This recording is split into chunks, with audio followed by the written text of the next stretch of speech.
ತಂದಾನೇ ನನಿತಾನ.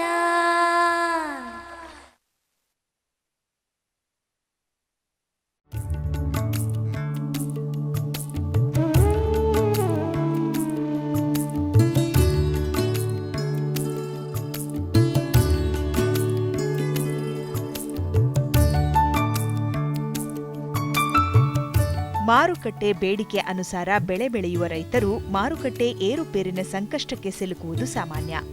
ಆದರೆ ರೈತರು ತಾವು ಬೆಳೆಯುವ ಉತ್ಪನ್ನಗಳನ್ನು ಮೌಲ್ಯವರ್ಧನೆ ಮಾಡಿ ಮಾರಾಟ ಮಾಡುವ ಮೂಲಕ ಹೆಚ್ಚಿನ ಲಾಭ ಗಳಿಸಬಹುದು. ಈ ನಿಟ್ಟಿನಲ್ಲಿ ಗದಗಿನ ಕೆಎಚ್ ಪಾಟೀಲ್ ಕೃಷಿ ವಿಶ್ವವಿದ್ಯಾಲಯದ ಆಹಾರ ಸಂಸ್ಕರಣಾ ಘಟಕದಲ್ಲಿ ರೈತರಿಗೆ, ರೈತ ಮಹಿಳೆಯರಿಗೆ ಮತ್ತು ಸ್ವಸಹಾಯ ಗುಂಪುಗಳಿಗೆ ತರಬೇತಿ ನೀಡಲಾಗುತ್ತಿದೆ.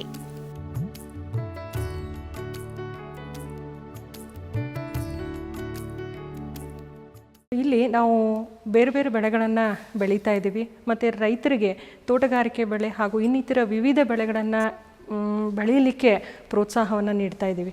ಇದರ ಜೊತೆಗೆ ಅದನ್ನು ಮೌಲ್ಯವರ್ಧನೆ ಮಾಡಿ ಹೇಗೆ ಮಾರಾಟ ಮಾಡಬೇಕು ಅನ್ನೋದ್ರ ಬಗ್ಗೆ ತಂತ್ರಜ್ಞಾನವನ್ನು ಕೊಡ್ತಾ ಇದ್ದೀವಿ, ಕೌಶಲ್ಯ ತರಬೇತಿಯನ್ನು ನೀಡ್ತಾ ಇದ್ದೀವಿ. ಸೊ ಈಗ ರೈತರು ಬೆಳೆಗಳನ್ನು ಬೆಳೀತಾರೆ, ಬೆಳೆದ ನಂತರ ಕೆಲವೊಂದು ಸಲ ಮಾರ್ಕೆಟಿಗೆ ನಾವು ಹೋದಾಗ ರೇಟ್ ಇಲ್ಲ ಅಂತ ಹೇಳಿ ಸಾಕಷ್ಟು ನಾವು ನೋಡ್ತಾ ಇದ್ದೀವಿ. ಏನಪ್ಪ ಅಂತಂದರೆ ಇವತ್ತು ಟೊಮೆಟೊ ಹಣ್ಣಿಗೆ ಬೆಲೆನೇ ಇಲ್ಲ. ಸೊ ರೈತರೆಲ್ಲ ಏನು ಮಾಡ್ತಾರೆ ಅಂತಂದರೆ ಎಲ್ಲ ರೋಡಿಗೆ ಹಾಕಿದೆ, ಅಥವಾ ಉಳ್ಳಾಗಡ್ಡಿಗೆ ನೋಡಿದಾಗ ಕೆಲವೊಂದು ಸಲ ಬೆಲೆನೇ ಇರೋದಿಲ್ಲ, 2 ರೂಪಾಯಿ ಕೆ ಜಿ, 3 ರೂಪಾಯಿ ಕೆ ಜಿ. ಸೊ ಹೀಗೆ ರೈತರು ತಾವು ಬೆಳೆದಂತಹ ಬೆಳೆಗಳಿಗೆ ಜಾಸ್ತಿ ಬೆಲೆ ಸಿಗಬೇಕು, ಅದರ ಮೂಲಕ ಮೌಲ್ಯವರ್ಧನೆ ಆಗಬೇಕು. ಈ ಒಂದು ಉದ್ದೇಶವನ್ನು ಇಟ್ಟುಕೊಂಡು ನಾವು ಇಲ್ಲಿ ಕೃಷಿ ವಿಜ್ಞಾನ ಕೇಂದ್ರದ ಆವರಣದಲ್ಲಿ ಒಂದು ಆಹಾರ ಸಂಸ್ಕರಣಾ ಘಟಕವನ್ನು ನಾವು ಪ್ರಾರಂಭ ಮಾಡಿದ್ದೀವಿ. ಅಂದರೆ ಇವತ್ತು ಹೆಸರು ನಾವು ಬೆಳಿತೇವೆ, ತೊಗರಿ ಬೆಳಿತೇವೆ, ಕಡಲೆ ಬೆಳಿತೇವೆ. ಇವನ್ನೆಲ್ಲ ರೈತರು ಏನು ಮಾಡ್ತಾರೆ ಅಂದರೆ ನೇರವಾಗಿ ಮಾರುಕಟ್ಟೆಗೆ ತೊಗೊಂಡು ಹೋಗ್ತಾರೆ. ಇವನ್ನ ಸ್ವಲ್ಪ ಶ್ರೇಣೀಕರಣ, ಪ್ರಥಮ ಹಂತದ ಸಂಸ್ಕರಣೆ ಇರ್ಬೋದು ಅಥವಾ ದ್ವಿತೀಯ ಹಂತದ ಸಂಸ್ಕರಣೆಯನ್ನು ಅವರು ಮಾಡಿ ಮಾರುಕಟ್ಟೆಗೆ ತಗೊಂಡು ಹೋದರು ಅಂತಂದ್ರೆ ಅಲ್ಲೇನಾಗ್ತದೆ ಅಂತಂದರೆ ಬೆಲೆ ಅವರಿಗೆ ಪ್ರತಿ ಕ್ವಿಂಟಲ್ಲಿಗೆ ಜಾಸ್ತಿ ಸಿಗಲಿಕ್ಕೆ ಸಾಧ್ಯತೆ ಇದೆ. ಈ ಪ್ರಥಮ ಹಂತದ ಸಂಸ್ಕರಣೆಯನ್ನು ನಾವು ತೊಗೊಂಡಾಗ ಬರೀ ಶ್ರೇಣೀಕರಣ ಮಾಡಿದರೆ ಸಾಕು, ಅವರಿಗೆ ಒಂದು ಕ್ವಿಂಟಲ್ಗೆ ಸುಮಾರು 200ರಿಂದ 300 ರೂಪಾಯಿ ಸಿಗಲಿಕ್ಕೆ ಸಾಧ್ಯತೆ ಇದೆ. ಇನ್ನು ದ್ವಿತೀಯ ಹಂತದ ಸಂಸ್ಕರಣೆಯನ್ನು ನಾವು ತೊಗೊಂಡಾಗ ಇನ್ನೂ ಅದರಲ್ಲಿ ಹೆಚ್ಚಿನ ಲಾಭದ ಜೊತೆಗೆ ಅವರಿಗೆ ಇಡೀ ವರ್ಷವೂ ಕೂಡ ಉದ್ಯೋಗ ಸಿಗಲಿಕ್ಕೆ ಸಾಧ್ಯತೆ ಕೂಡ ಇದೆ. ಶಾವಿಗೆ, ಹಪ್ಪಳ, ಬೇಳೆಕಾಳುಗಳ ತಯಾರಿಕೆ, ಮಸಾಲೆ ಪುಡಿ, ಹಣ್ಣಿನ ಜಾಮ್, ಜ್ಯೂಸ್ ಮುಂತಾದ ಪದಾರ್ಥಗಳ ತಯಾರಿಕೆಗೆ ಈ ಘಟಕದಲ್ಲಿ ತರಬೇತಿ ನೀಡಲಾಗುತ್ತಿದೆ. ಇಷ್ಟೇ ಅಲ್ಲ, ಮಾರಾಟ ವ್ಯವಸ್ಥೆ ಕೂಡ ಇಲ್ಲಿ ರೈತರಿಗೆ ಕಲ್ಪಿಸಲಾಗಿದೆ.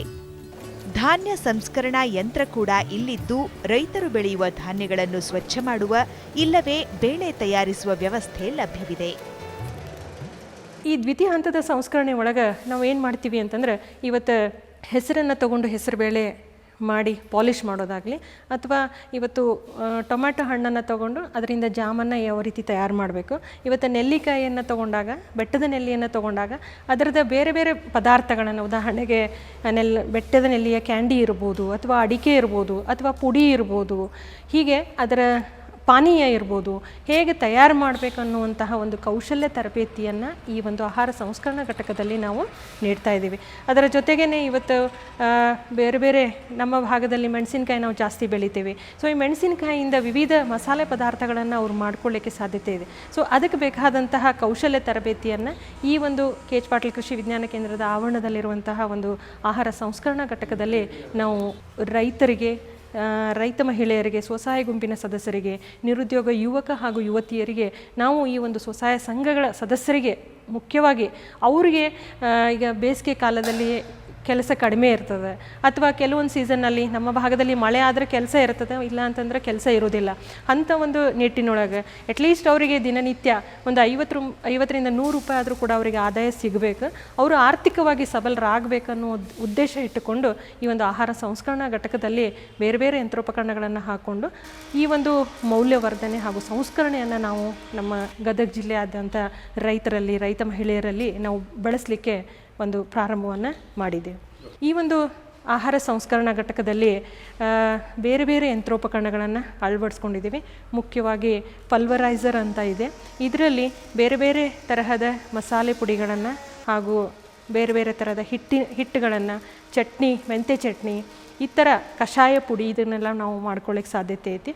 ಇನ್ನು ಎರಡನೇದಾಗಿ ತೊಗೊಂಡಾಗ ಒಂದು ಶಾವಿಗೆ ಘಟಕ ಇದೆ. ಈ ಒಂದು ಶಾವಿಗೆ ಮಷಿನಲ್ಲಿ ಏನು ಮಾಡ್ತಾಯಿದ್ದೀವಿ ಅಂತಂದರೆ, ಹೆಚ್ಚಾಗಿ ಮಾರುಕಟ್ಟೆಯಲ್ಲಿ ಗೋಧಿದು ಶಾವಿಗೆ ಜಾಸ್ತಿ ಸಿಗುತ್ತೆ.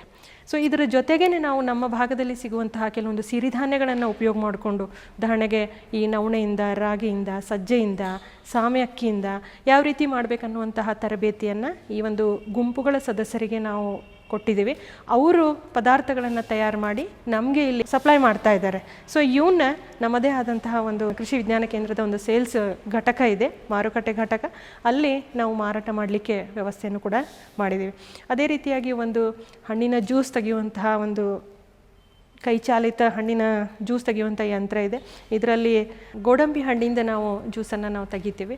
ಅದರ ಜೊತೆಗೆ ಅದರಿಂದ ಬರುವಂತಹ ನಟ್ಟನ್ನು ಮೌಲ್ಯವರ್ಧನೆ ಯಾವ ರೀತಿ ಮಾಡಬೇಕು, ಅದರ ಪ್ರೊಸೆಸಿಂಗ್ ಯಾವ ರೀತಿ ಮಾಡಬೇಕು ಅನ್ನುವಂಥ ತರಬೇತಿಯನ್ನು ಕೊಡ್ತಾ ಇದ್ದೀವಿ. ಹೆಚ್ಚಾಗಿ ಈ ನಟ್ ಯೂಸ್ ಆಗ್ತದೆ, ಬಟ್ ಫ್ರೂಟ್ ಯಾವುದು ಜಾಸ್ತಿ ಯೂಸ್ ಮಾಡಲ್ಲ, ಅದನ್ನು ಚೆಲ್ಬಿಡ್ತಾರೆ. ಬಟ್ ಈ ಜ್ಯೂಸು ಕಫ, ಕೆಮ್ಮು, ನೆಗಡಿ ಇಂಥದಕ್ಕೆ ಬಹಳ ಆರೋಗ್ಯಕ್ಕೆ ಒಳ್ಳೆಯದನ್ನು ಉದ್ದೇಶ ಇಟ್ಕೊಂಡು ನಾವು ಇದರದ್ದು ಜ್ಯೂಸನ್ನು ತಯಾರು ಮಾಡಿ ನಾವು ಇಲ್ಲಿ ಕಾನ್ಸಂಟ್ರೇಟೆಡ್ ಜ್ಯೂಸನ್ನು ರೆಡಿ ಮಾಡಿ ಇಲ್ಲಿ ಇಡ್ತೀವಿ. ಸೊ ಸಮರ್ನಲ್ಲಿ ಅಂದರೆ ಬೇಸಿಗೆ ಕಾಲದಲ್ಲಿ ಇದ್ರ ಜ್ಯೂಸ್ ಜಾಸ್ತಿ ಮಾರಾಟ ಆಗ್ತದೆ. ಸೊ ಆ ಒಂದು ಉದ್ದೇಶ ಇಟ್ಕೊಂಡು ಸ್ವಸಹಾಯ ಸಂಘದ ಸದಸ್ಯರ ಕಡೆಯಿಂದ ಇದನ್ನು ಜ್ಯೂಸ್ ಎಕ್ಸ್ಟ್ರಾಕ್ಷನ್ ಮಾಡಿ ಅದನ್ನು ನಾವು ಪ್ರಿಸರ್ವ್ ಮಾಡಿ ಇಡ್ತೇವೆ. ಅದೇ ರೀತಿಯಾಗಿ ನೆಲ್ಲಿಕಾಯಿ ಕೂಡ, ಬೆಟ್ಟದ ನೆಲ್ಲಿನೂ ಕೂಡ ಸಾಕಷ್ಟು ಆರೋಗ್ಯವರ್ಧಕ, ಸಿಹಿ ಜೀವಸತ್ವ ಆ ಹಣ್ಣೊಳಗೆ ಅತಿ ಹೆಚ್ಚಾಗಿರ್ತದೆ. ಮತ್ತು ಹೇಳ್ತಾರೆ ಏನು ಅಂತಂದ್ರೆ, ಇವತ್ತು ಅಡಿಯಿಂದ ಮುಡಿವರೆಗೂ ಮನುಷ್ಯನ ಆರೋಗ್ಯ ರಕ್ಷಣೆಗೆ ಈ ಒಂದು ಬೆಟ್ಟದ ನೆಲ್ಲಿ ಬಹಳ ಉಪಯುಕ್ತ ಅಂಥೇಳಿ. ಪ್ರತಿಯೊಂದು ಇವತ್ತು ಸಕ್ಕರೆ ಕಾಯಿಲೆ ರೋಗ ಇರ್ಬೋದು, ಅಥವಾ ಕಣ್ಣಿನ ತೊಂದರೆ ಇರ್ಬೋದು, ಉಸಿರಾಟದ ತೊಂದರೆ ಇರ್ಬೋದು, ಅಥವಾ ಇನ್ನಿತರ ಅನೇಕ ಹಲವಾರು ವೈದ್ಯಕೀಯ ಗುಣಗಳಿರೋದ್ರಿಂದ ಇದನ್ನು ಕೂಡ ನಾವು ನಮ್ಮ ಫಾರ್ಮ್ನಲ್ಲಿದೆ. ಅದರ ಜೊತೆ ರೈತರಿಗೂ ಕೂಡ ನಾವು ಇದನ್ನು ಪ್ರಮೋಟ್ ಮಾಡೋದ್ರ ಜೊತೆಗೇ ಮೌಲ್ಯವರ್ಧಿತ ಪದಾರ್ಥಗಳನ್ನು ಕೂಡ ಮಾಡಿ ಅವರಿಗೆ ತರಬೇತಿಯನ್ನು ಕೊಡೋದ್ರ ಜೊತೆಗೆ ಅವು ಜನರಿಗೆ ಸಿಗೋ ಹಾಗೆ ನಾವು ವ್ಯವಸ್ಥೆಯನ್ನು ಕೂಡ ಮಾಡ್ತಾಯಿದ್ದೀವಿ. ಈ ಒಂದು ಬೆಟ್ಟದ ನೆಲ್ಲಿಯಲ್ಲಿ ಪಾನೀಯ ಮಾಡ್ತೀವಿ, ಆಮೇಲೆ ನೆಲ್ಲಿಕಾಯಿ ಸಿಹಿ ಕ್ಯಾಂಡಿ ಅಂತ ಮಾಡ್ತೀವಿ, ಮತ್ತಿನ್ನು ಆ್ಯಸಿಡಿಟಿಗೆ ಅಂಥೇಳಿ ಮುಖ್ಯವಾಗಿ ಇದರದ್ದು ಒಂದು ಪುಡಿಯನ್ನು ಮಾಡ್ತೀವಿ. ಸಾಕಷ್ಟು ಮಾರುಕಟ್ಟೆಯಲ್ಲಿ ಇದು ಬೇಡಿಕೆ ಇದೆ. ಅದೇ ರೀತಿಯಾಗಿ ಇದರದ್ದು ಒಂದು ಅಡಿಕೆಯನ್ನು ಕೂಡ ನಾವು ಮಾಡ್ತೀವಿ. ಇವು ಇಷ್ಟು ಬೆಟ್ಟದ ನೆಲ್ಲಿಯಿಂದ ಮಾಡುವಂಥ ಕೆಲವೊಂದಿಷ್ಟು ಪದಾರ್ಥಗಳು. ಅದೇ ರೀತಿಯಾಗಿ ಕೆಲವೊಂದಿಷ್ಟು ಮಸಾಲೆ ಪದಾರ್ಥಗಳು, ಉದಾಹರಣೆಗೆ ಹವೀಶ್ ಕಾಳು ತೊಗೊಂಡಾಗ ಇದನ್ನು ಕೂಡ ಜಾಸ್ತಿ ಬೆಳೀತೀವಿ. ಸೊ ಇದರಿಂದನೂ ಕೂಡ ಬೇರೆ ಬೇರೆ ತರಹದ ಮಸಾಲೆ ಪುಡಿ ಯಾವ ರೀತಿ ತಯಾರು ಮಾಡಬೇಕು. ಇವತ್ತು ಸಾಂಬಾರು ಪುಡಿ ಇರ್ಬೋದು, ಅಥವಾ ಪುಳಿಯೋಗರೆ ಮಸಾಲೆ ಇರ್ಬೋದು, ಅಥವಾ ಪಲಾವ್ ಮಸಾಲೆ ಇರ್ಬೋದು. ಇದರದ್ದು ಕೂಡ ನಾವೇನು ಮಾಡ್ತೀವಿ ಅಂತಂದರೆ, ಗುಂಪಿನ ಮಹಿಳೆಯರಿಗೆ, ಆಸಕ್ತಿ ಇರುವಂತಹ ರೈತರಿಗೆ, ರೈತ ಮಹಿಳೆಯರಿಗೆ ನಾವೇನು ಮಾಡ್ತೀವಿ ಅಂತಂದರೆ ಮೌಲ್ಯವರ್ಧನೆ ಕುರಿತು ತರಬೇತಿ ಕಾರ್ಯಕ್ರಮಗಳನ್ನು ಕೊಡ್ತೀವಿ. ರೈತರಿಗೆ ಮತ್ತು ಸ್ವಸಹಾಯ ಗುಂಪುಗಳಿಗೆ ಅವರ ಅವಶ್ಯಕತೆಗೆ ಅನುಸಾರ ರಾಸಾಯನಿಕಗಳ ಬದಲಾಗಿ ನೈಸರ್ಗಿಕ ವಸ್ತುಗಳನ್ನೇ ಬಳಸಿ ಮೌಲ್ಯವರ್ಧಿತ ಪದಾರ್ಥಗಳನ್ನು ತಯಾರಿಸಲು ಘಟಕದಲ್ಲಿ ತರಬೇತಿ ನೀಡಲಾಗುತ್ತದೆ. ಅಲ್ಲದೆ ಮಾರಾಟ ಮಾಡಲು ಅವಶ್ಯವಿರುವ ಪ್ಯಾಕಿಂಗ್, ಲೇಬಲಿಂಗ್ ಜೊತೆಗೆ ಮಾರುಕಟ್ಟೆ ವಿವರಗಳನ್ನು ಸಹ ಒದಗಿಸಲಾಗುತ್ತದೆ. ಈ ಒಂದು ಆಹಾರ ಸಂಸ್ಕರಣಾ ಘಟಕದಲ್ಲಿ ನಾವು ರೈತರಿಗೆ, ರೈತ ಮಹಿಳೆಯರಿಗೆ, ಗುಂಪಿನ ಸದಸ್ಯರಿಗೆ ನಾವು ತರಬೇತಿಯನ್ನು ನೀಡ್ತಾ ಇದ್ದೀವಿ. ಈ ಒಂದು ತರಬೇತಿ ಉಚಿತವಾಗಿರ್ತದೆ. ಸೊ ಅವರ ಒಂದು ಅವಶ್ಯಕತೆಗಳು ಏನು ನೋಡಿಕೊಂಡು, ಅವರು ಏನು ಬೇಕಂತಾರ ನೋಡಿಕೊಂಡು ಸುಮಾರು ಒಂದು ವಾರ ತರಬೇತಿ, 10 ದಿವಸ ತರಬೇತಿ, ಕೆಲವೊಂದು ಸಲ 4 ದಿವಸ ತರಬೇತಿ, ಈ ರೀತಿ ತರಬೇತಿ ಕಾರ್ಯಕ್ರಮಗಳನ್ನು ನಾವು ಇಟ್ಕೊಳ್ತೀವಿ. ಹೆಚ್ಚಾಗಿ ನಮ್ಮಲ್ಲಿ ಏನು ಮಾಡ್ತಾರೆ ಅಂತಂದರೆ, ಸ್ವಸಹಾಯ ಸಂಘಗಳ ಮುಖಾಂತರ ಗುಂಪುಗಳಲ್ಲಿ ತಮ್ಮ ಒಂದು ಏನು ಮಾಡ್ಬೇಕಂತ ಹೇಳಿ ನಿರ್ಧಾರ ಮಾಡಿಕೊಂಡು ನಮ್ಮನ್ನು ಭೇಟಿ ಆಗ್ತಾರೆ. ಸೊ ಅವರು ಗುಂಪಿನ ಮುಖಾಂತರ ವೈಯಕ್ತಿಕನೂ ಬರ್ಬೋದು, ಅಥವಾ ಗುಂಪಿನ ಮುಖಾಂತರ ಇಲ್ಲ ಇಂಥ ಪ್ರಾಡಕ್ಟ್ ನಾವು ಮಾಡ್ತೀವಿ, ನಮ್ಗೆ ಈ ರೀತಿ ತರಬೇತಿ ಕೊಟ್ಟರೆ ನಾವು ಇದನ್ನು ಬೆಳೆಸ್ಕೊಂಡು ಹೋಗ್ಬೇಕಂತ ಮಾಡೀವ್ರಿ ಅಂತ ಹೇಳ್ತಾರೆ. ಸೊ ಆ ರೀತಿ ಅವರ ಅವಶ್ಯಕತೆಗಳನ್ನು ಗುರುತಿಸಿ ಅವರಿಗೆ ಯಾವುದರಲ್ಲಿ ತರಬೇತಿ ಬೇಕು, ಏನು ಅವಶ್ಯಕತೆ ಐತೆ ನೋಡಿಕೊಂಡು ತರಬೇತಿ ಕಾರ್ಯಕ್ರಮಗಳನ್ನು ಅವ್ರಿಗೆ ನೀಡ್ತೀವಿ. ಕೆಲವೊಂದು ಸಲ ವೈಯಕ್ತಿಕವಾಗಿಯೂ ಕೂಡ, ಸಂಘದಲ್ಲೇ ಇರುವಂಥವ್ರು ಅಷ್ಟೇ ಅಂತಲ್ಲ, ವೈಯಕ್ತಿಕವಾಗಿಯೂ ಕೂಡ ಅವರು ನಮಗೆ ತಮಗೇನಾದರೂ ಸಮಸ್ಯೆಗಳಿದ್ದು, ಆಹಾರ ಸಂಸ್ಕರಣೆ ಒಳಗಿರ್ಬೋದು, ಪ್ಯಾಕಿಂಗ್ನಲ್ಲಿರ್ಬೋದು, ಅಥವಾ ಮಾರುಕಟ್ಟೆ ಏನಾದರೂ ಸಮಸ್ಯೆ ಇತ್ತು ಅಂದರೆ ಇಲ್ಲಿ ಬಂದು ಮೀಟ್ ಮಾಡ್ತಾರೆ, ಅವರಿಗೆ ನಾವು ತರಬೇತಿಯನ್ನು ಕೊಡ್ತೀವಿ. ಇಲ್ಲಿನೂ ಕೂಡ ಒಂದು ಸ್ವಸಹಾಯ ಸಂಘವನ್ನು ನಾವು ನಿರ್ಮಾಣ ಮಾಡೀವಿ. ಆಹಾರ ಸಂಸ್ಕರಣೆಗೆ ಸಂಬಂಧಪಟ್ಟಂತಹ ಎಲ್ಲ ಆಹಾರ ಪದಾರ್ಥಗಳಿಗೆ ಅವ್ರಿಗೆ ನಾವು ತರಬೇತಿಯನ್ನು ಈಗಾಗಲೇ ನೀಡಿದ್ದೀವಿ. ಅಂಥ ಮಹಿಳೆಯರಿಗೆ ಏನು ಮಾಡ್ತಾ ಇದ್ದಾರೆ ಅಂತಂದರೆ, ಬೇರೆ ಬೇರೆ ಪದಾರ್ಥಗಳನ್ನು ತಯಾರು ಮಾಡಿ ಸಪ್ಲೈ ಮಾಡ್ತಾ ಇದ್ದಾರೆ ಈಗಾಗಲೇ. ಇವತ್ತು ಬೇರೆ ಬೇರೆ ತರಹದ ಹಪ್ಪಳ, ಮುಖ್ಯವಾಗಿ ಏನಂತಂದರೆ ಇವತ್ತು ಟೊಮ್ಯಾಟೊ ಹಪ್ಪಳ ಅಂಥೇಳಿ, ಪುದೀನ ಹಪ್ಪಳ ಅಂಥೇಳಿ, ಇಲ್ಲಿ ಯಾವುದೇ ನಾವು ಪ್ರಿಸರ್ವೇಟಿವ್ ಇರ್ಬೋದು ಅಥವಾ ಇನ್ನಿತರ ವಾಸನೆಗಾಗಿ ಬೇರೆ ಪದಾರ್ಥಗಳನ್ನು ಕೆಮಿಕಲ್ ಏನು ಯೂಸ್ ಮಾಡ್ತಾ ಇಲ್ಲ. ನ್ಯಾಚುರಲ್ ಆಗಿ ಈಗ ಟೊಮ್ಯಾಟೊ ಹಪ್ಪಳ ಅಂದರೆ ಟೊಮ್ಯಾಟೊ ಏನು ಸಿಗ್ತದೆ ಅದನ್ನೇ ಅದರ ಫ್ರೆಶ್ ಆಗಿರುವಂಥ ಟೊಮ್ಯಾಟೊ ತೊಗೊಂಡು ರಸ ಹಾಕಿ ಅದು ಮಾಡ್ತಾರೆ. ಇನ್ನು ಪಾಲಕ್ ಹಪ್ಪಳ ಅಂದರೆ ಪಾಲಕ್ ಸೊಪ್ಪನ್ನು ತೊಗೊಂಡು ಇದು ಮಾಡ್ತಾಯಿದ್ರು. ಯಾವುದೇ ಎಕ್ಸ್ಟ್ರಾಕ್ಷನ್ ಆಗಲಿ ಅಥವಾ ಯಾವುದೇ ಕೆಮಿಕಲ್ ಆಗಲಿ ಯಾವುದೇ ಪದಾರ್ಥಗಳನ್ನು ನಾವು ಇಲ್ಲಿ ಉಪಯೋಗ ಮಾಡಲಿಕ್ಕೆ ಅವಕಾಶ ಮಾಡೋದಿಲ್ಲ. ಎಲ್ಲ ನ್ಯಾಚುರಲ್ ಆಗಿ ಏನು ನೈಸರ್ಗಿಕವಾಗಿ ಸಿಗ್ತದೆ ಅಂಥವುಗಳನ್ನು ಮಾಡೋದ್ರಿಂದ ಸ್ವಲ್ಪ ಜಾಸ್ತಿ ಈಗ ನಮ್ಮ ಒಂದು ಸೇಲ್ಸ್ ಯೂನಿಟ್ನಲ್ಲಿ ಜಾಸ್ತಿ ಬೇಡಿಕೆ ಬರ್ತಾ ಇದೆ. ಅದರ ಜೊತೆಗೇ ಎಲ್ಲ ಪದಾರ್ಥಗಳು ತಯಾರಾದ ಮೇಲೆ ಪ್ಯಾಕಿಂಗ್ ಕೂಡ ಯಾವ ರೀತಿ ಪ್ಯಾಕಿಂಗ್ ಮಾಡಬೇಕು, ಯಾವ ರೀತಿ ಲೇಬಲ್ ಹಾಕಬೇಕು, ಏನೇನು ಅವಶ್ಯಕತೆಗಳದಾವು, ಎಲ್ಲೆಲ್ಲಿ ಲೈಸೆನ್ಸ್ ತೊಗೋಬೇಕು ಅನ್ನುವಂಥ ಇದನ್ನು ಮಾಹಿತಿಯನ್ನು ಕೂಡ ನಾವೇನು ಮಾಡ್ತಾಯಿದ್ದೀವಿ ಗುಂಪಿನ ಮಹಿಳೆಯರಿಗೆ ನೀಡ್ತಾ ಇದ್ದೀವಿ. ಹಣಕಾಸಿನ ತೊಂದರೆ ಇರುವ ಆಸಕ್ತ ಜನರಿಗೆ ಘಟಕದಲ್ಲಿರುವ ಯಂತ್ರೋಪಕರಣಗಳನ್ನು ಬಳಸಲು ರಿಯಾಯಿತಿ ದರದಲ್ಲಿ ನೀಡಲಾಗುತ್ತದೆ. ಅಲ್ಲದೆ ಅವಶ್ಯಕತೆ ಇರುವವರಿಗೆ ಯಂತ್ರೋಪಕರಣಗಳನ್ನು ಕೂಡ ತರಿಸಿಕೊಡುವ ವ್ಯವಸ್ಥೆ ಇದೆ. ಕೆಲವೊಂದಿಷ್ಟು ಜನ ನಾವು ನೋಡಿದಾಗ ಇಲ್ಲ ನಮಗೆ ಆರ್ಥಿಕವಾಗಿ ತೊಂದರೆ ಐತಿ, ಯಂತ್ರೋಪಕರಣಗಳನ್ನು ತೊಗೊಳ್ಳೋಕ್ಕೆ ತೊಂದರೆ ಇದೆ ಸದ್ಯಕ್ಕೆ, ಅದಕ್ಕೆ ನಾವು ಇಲ್ಲಿರುವಂಥ ಯಂತ್ರೋಪಕರಣಗಳನ್ನು ಕೊಡ್ತೀರಾ ಅಂದರೆ ನೀಡ್ತೀರಾ ನಮಗೆ ಮಾಡ್ಕೊಳ್ಳಿಕ್ಕೆ ಅಂತ ಕೇಳಿದಾಗ ನಾವು ಅವರಿಗೆ ನಾಮಿನಲ್ ಆಗಿ ಚಾರ್ಜ್ ಮಾಡಿ ಇಲ್ಲಿರುವಂಥ ಯಂತ್ರೋಪಕರಣಗಳನ್ನು ನಾವು ಉಪಯೋಗ ಮಾಡ್ಕೊಳ್ಳಿಕ್ಕೆ ಅವಕಾಶನೂ ಕೂಡ ನಾವು ಮಾಡಿಕೊಡ್ತೀವಿ. ಸಾಕಷ್ಟು ಜನ ಬರ್ತಾರೆ, ಯಾವ ಯಂತ್ರೋಪಕರಣ ಉಪಯೋಗ ಮಾಡ್ತಾರೋ ನೋಡಿಕೊಂಡು ಅದು ಏನು ಖರ್ಚು ಬರ್ತದೆ ನೋಡಿಕೊಂಡು ನಾಮಿನಲ್ ಆಗಿ ಇಷ್ಟಂತಲ್ಲ ಅಗದಿ ನಾಮಿನಲ್ ಆಗಿ ಒಂದು ಕೆಜಿಗೆ 5 ರೂಪಾಯಿನೋ 10 ರೂಪಾಯಿನೋ ನೋಡಿಕೊಂಡು ಅವ್ರಿಗೆ ನಾವು ಇಷ್ಟಂತ ಚಾರ್ಜನ್ನು ಮಾಡ್ತಾಯಿದ್ದೀವಿ. ಇನ್ನು ಕೆಲವೊಂದಿಷ್ಟು ಧಾನ್ಯ ಸಂಸ್ಕರಣಾ ಯಂತ್ರಗಳು ಕೂಡ ನಮ್ಮಲ್ಲಿದ್ದಾವೆ. ಮುಖ್ಯವಾಗಿ ಅಂತಂದರೆ ಇವತ್ತು ಹೆಸರು, ಕಡಲೆ ಇರ್ಬೋದು, ಜೋಳ ಇರ್ಬೋದು, ಇವುಗಳನ್ನು ಸ್ವಚ್ಛ ಮಾಡುವಂಥ ಒಂದು ಘಟಕ ಇದೆ. ಸ್ವಚ್ಛ ಮಾಡಿದ ಮೇಲೆ ಡೈರೆಕ್ಟಾಗಿ ಮಾರುಕಟ್ಟೆ ಮಾಡೋರು ಮಾಡ್ತಾರೆ. ಇನ್ನು ಕೆಲವೊಂದಿಷ್ಟು ರೈತರು ಏನು ಮಾಡ್ತಾರೆ ಅಂತಂದರೆ ಇಲ್ಲಿ ಬಂದು ಅದನ್ನು ಬೇಳೆ ಮಾಡಿಸ್ಕೊಳ್ತಾರೆ. ಬೇಳೆ ಮಾಡಿ ಮೇಲಿನ ಸಿಪ್ಪೆ ಎಲ್ಲ ಹೋಗುತ್ತೆ, ನಂತರ ಅದನ್ನು ಪಾಲಿಷ್ ಮಾಡಿಸ್ಕೊಂಡು ಮಾರುಕಟ್ಟೆಗೂ ಕೂಡ ಅದನ್ನೇ ತೊಗೊಂಡು ಹೋಗ್ತಾರೆ. ಅದರ ಜೊತೆಗೇ ಕ್ಯಾಶ್ಯೂ, ಈ ಗೋಡಂಬಿ ಹೇಳಿದ್ವಲ್ಲ ಅದರದ್ದು ಕೂಡ ಮೌಲ್ಯವರ್ಧನೆ ಮಾಡಲಿಕ್ಕೆ ನಮ್ಮಲ್ಲಿ ಯಂತ್ರೋಪಕರಣಗಳಿದ್ದಾವೆ.